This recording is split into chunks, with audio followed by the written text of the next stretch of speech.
গোপন সংবাদের ভিত্তিতে জানা যায়, সুন্দরবনের কুখ্যাত ডাকাত দয়াল বাহিনীর এক সদস্য রসদ সরবরাহের নিমিত্তে সুন্দরবন গমন করবে।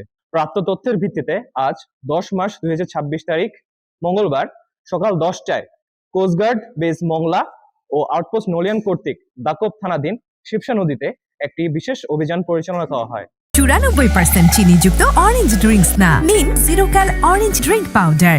অভিযান চলাকালীন উক্ত এলাকা হতে সুন্দরবনের কুখ্যাত ডাকাত দয়াল বাহিনীর অস্ত্র, গোলা বারুদ ও রসদ সরবরাহকারী আব্দুল হালিমকে আটক করা হয়।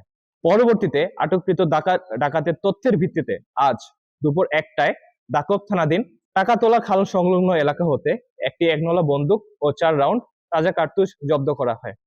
আটককৃত ডাকাত আব্দুল হালিম সাতক্ষীরা জেলার শ্যামনগর থানার বাসিন্দা।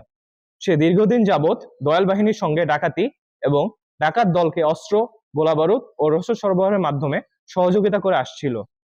জব্দকৃত আলামত ও আটককৃত ডাকাতের পরবর্তী আইনানুগ ব্যবস্থা গ্রহণের কার্যক্রম প্রক্রিয়াধীন রয়েছে। আমরা দস্যুদের উদ্দেশ্যে বলতে চাই, সুন্দরবনকে দস্যুমুক্ত রাখতে কোস্টগার্ডের অভিযান অব্যাহত থাকবে।